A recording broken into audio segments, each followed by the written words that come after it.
Je vais... Bon, déjà, bonjour, bonsoir, peu importe l'heure où vous la regardez la vidéo, les gars. Ici, on est un peu plus à froid, donc c'est quelques heures après la fin du match. J'ai profité, j'ai été faire la fête un petit peu. On va prendre à froid un petit peu le match, mais je vais profiter de cette petite vitrine que j'ai là actuellement, donc vous, réellement, pour vous poser une question. Est-ce qu'il y a quelqu'un qui travaille dans les services secrets pour aller vérifier l'âge de la Yamal? Parce que, ce que vous voulez que je vous dise, les gars? Le gars, il a 16 piges. 16 piges. Il sort homme du match aujourd'hui. Et pas homme du match contre la Géorgie ou la Slovénie ou tout autre. Non. 16 piges, demi-finale d'Euro, homme du match. Et il y avait qui sur le terrain? Du Mbappé, Dembélé, Kanté, Koundé ou pas Mécano. Il y avait des joueurs en face. Il y avait de quoi, voilà, normalement, à 16 ans, tu te mets une frappe.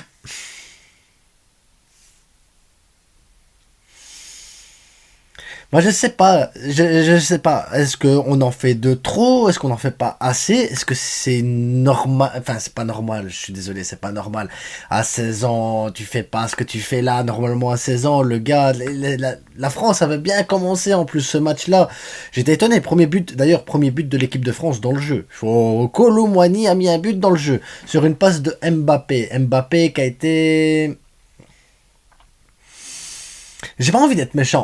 Et il a été nul. Voilà, il a été nul. Mbappé a été nul du début du tournoi jusqu'à la fin du tournoi. Voilà, il a été nul. C'est tout. Ça arrive de rater un tournoi. Ça arrive. À tous les meilleurs joueurs du monde, ça peut arriver. Mbappé n'est pas un joueur nul à la base, mais son tournoi, il l'a raté. Voilà, il faut dire les mots comme ils sont. Devant Kolo Muani, te met un but. Et moi, c'est ça qui me choque, c'est de dire, Lamine Yamal, il passe devant des Mbappé qui cherchent le ballon d'or, des Dembélé. Dembélé d'ailleurs, et Lamine Yamal. C'est Lamine Yamal qui a pris la place de Dembélé à Barcelone. On voit une différence de fou. Les deux sur le terrain, les deux proposent pas la même... Enfin, les deux... C'est tellement différent, tellement différent. Dembélé, il peut percuter, dribbler, faire les trucs et avoir le mauvais geste, la mauvaise décision, la finition et tout ça, c'est pas là. Et de l'autre côté, t'as un Lamine Yamal qui a un foot de dingue parce qu'il te fait un centre. Fabien Ruiz, il est censé mettre le but là, enfin directement. Après, parce que la même action que Moigny, il va te la mettre, tu vois, avec Mbappé. Là, Lamine, il te la met bien, il lui met dans la bouche à Fabien Ruiz, il rate ça, tu te dis, mais après, le but qu'il vient te mettre après.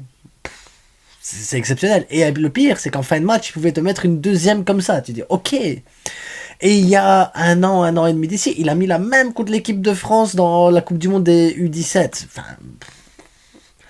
Lamine Yamal, c'est pas un hasard. C'est pas, voilà. C'est maintenant voir comment il va évoluer parce que le gars, il a 16 ans. Il sera comment dans 5 ans, dans 6 ans? Enfin, le gars, il va avoir 21, 22, 23 ans à un moment donné.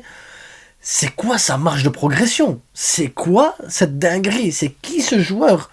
D'où il sort? D'où il sort? C'est pas normal, c'est pas normal. Dans les autres joueurs qui ont vraiment émerveillé ce match, Rodri, les gars, Rodri, c'est un 6, mais c'est un malade. Il contrôle la balle, il contrôle le temps. Rodri contrôle le temps. Il y a un truc, il a un pouvoir magique. Dès que la balle elle arrive sur lui, t'as l'impression que le gars, il a le temps, il fait ce qu'il veut. Il sait où il doit la mettre, il sait comment gérer le tempo. Il y a personne qui lui prend la balle. Il est trop fort. Il est trop fort, les gars. C'est le 6, c'est le meilleur 6 du monde. Si aujourd'hui tu me dis Ballon d'Or, Bellingham, Mbappé, ben, quand tu vois le tournoi d'Mbappé, tu dis non. Non, déjà non, et c'est pas parce que tu marques contre Amiens, Châteauroux et Sochaux que tu peux aller chercher un ballon d'or, donc non, déjà Mbappé. Bellingham, il a quand même été chercher la Ligue des Champions, tu dis ok, Ligue des Champions, Liga, mais à côté de ça, t'as quand même un Rodri, il va chercher aussi la Première Ligue, et l'air de rien, ce qu'il fait avec l'Espagne, les gars, il faut le poser, ce qui passe avec l'Espagne aussi. Rodri, c'est impressionnant. Balle au pied, sans ballon aussi, son jeu sans ballon, il est monstrueux, il sait où se placer, il sait comment faire. Quand la balle elle arrive, il sait déjà où il va la mettre derrière, il scanne le terrain tout le temps. Ce gars, c'est un monstre. Rodri est un monstre, les gars. En tout cas, il y a des joueurs aussi en Espagne. On peut parler de Fabian Ruiz qui fait un tournoi exceptionnel actuellement. Morata, il marque pas, mais les efforts qu'il fournit sur le terrain sont exceptionnels, que ce soit défensif au milieu, il court, il presse, il se donne pour l'équipe et tout. Faut respecter aussi tout ça. Aujourd'hui, bah, il y avait Nico Williams qui a eu un peu plus de mal, mais en face de lui, il avait un bonhomme, Koundé, Jules Koundé, les gars. C'est peut-être le seul que je vais respecter ce soir sur l'équipe de France, parce que Jules Koundé, aujourd'hui, il te sort un match patron. Il y a Kanté aussi. N'Golo Kanté aussi, que je respecte énormément, mais Jules Koundé, il te sort un match, encore une fois, un tournoi de patron. Jules Koundé, je pense que c'est l'un des rares en équipe de France que tu ne peux pas critiquer. Tu peux pas le critiquer. Jules Koundé, aujourd'hui, je vais pas dire qu'il a éteint Nico Williams, mais tu as eu un vrai duel de bonhomme entre la technique, la vitesse et tout ça, et de l'autre côté, la défense, le physique et tout. Tu dis, ok, Koundé, c'est chaud quand même. Très très chaud à passer.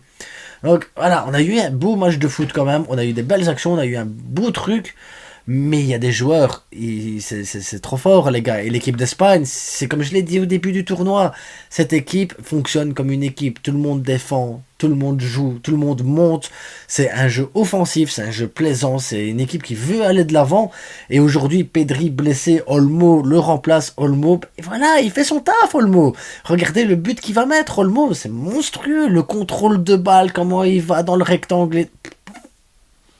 Ça a l'air facile, c'est ça En fait, ce qui est aberrant, c'est que tous ces joueurs-là, Lamine Yamal, Olmo, Rodri, Fabian Ruiz, tu les vois jouer, tu te dis, mais ça va, c'est facile, tu fais une passe, tu fais un contrôle, tu fais une passe, tu fais un contrôle. Bah, mais tu dois être bien placé, tu dois savoir où tu vas mettre la passe, tu dois faire le contrôle juste, tu dois avoir le bon tempo, tu dois la donner. Et c'est chaud à ce niveau-là, c'est compliqué, c'est compliqué. Pourtant le simple c'est foot, mais c'est compliqué en même temps les gars. Et ce que fait l'Espagne, c'est exceptionnel, c'est exceptionnel. Et quand t'as des talents, voilà, t'as des talents dans l'équipe quand même, parce que l'équipe, il faut pas oublier l'Espagne avant le tournoi, c'était les outsiders. C'était pas l'équipe, oui, ils vont gagner l'Euro. Non, je me souviens, j'ai fait moi le pronostic Euro moi, où j'ai tapé l'Espagne en finale, bon contre la Belgique, mais j'ai tapé l'Espagne en finale avant quand j'ai fait mon pronostic.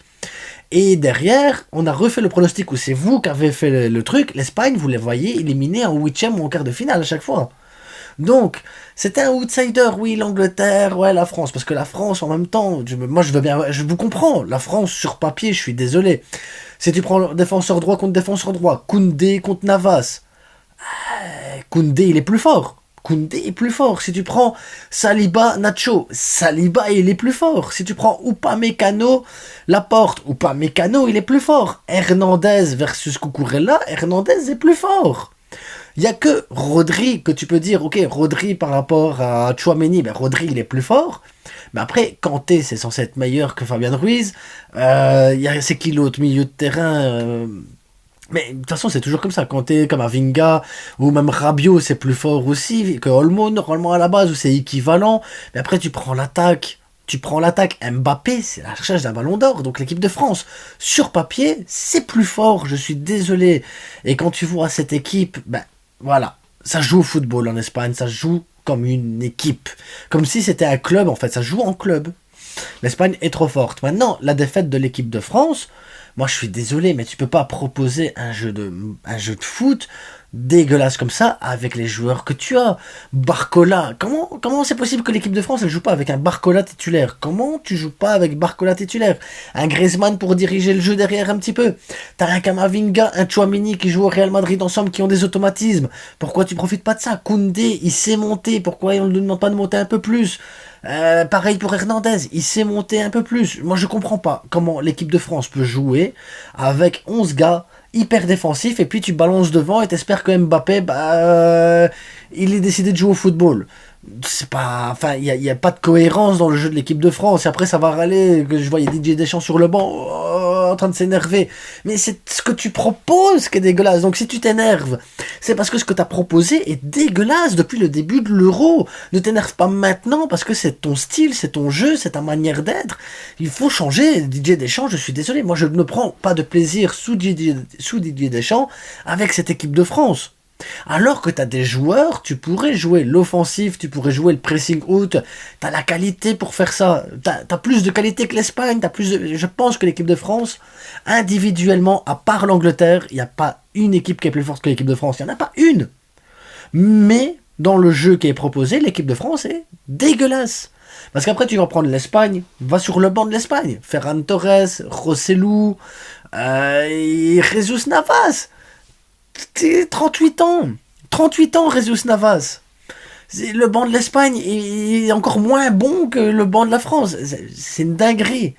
Et là, l'Espagne, aujourd'hui, elle a fait une démonstration de foot. Dans tout cet Euro, l'Espagne fait une démonstration de c'est quoi le football, c'est quoi le jeu, et c'est de quoi ne pas avoir peur de l'adversaire et jouer avec ses qualités. Les qualités de l'Espagne, elles sont là, elles sont claires, elles sont nettes, le style est précis, et il n'y a pas de surprise. Tu joues au foot. Et c'est tout ce qui compte, c'est jouer au football au final. Donc voilà, on va s'arrêter là-dessus. Je vous souhaite à tous une bonne journée, une bonne soirée, on verra bien. En attendant, on se retrouve incessamment sous peu pour une prochaine vidéo, mais Lamine Yamal, les gars.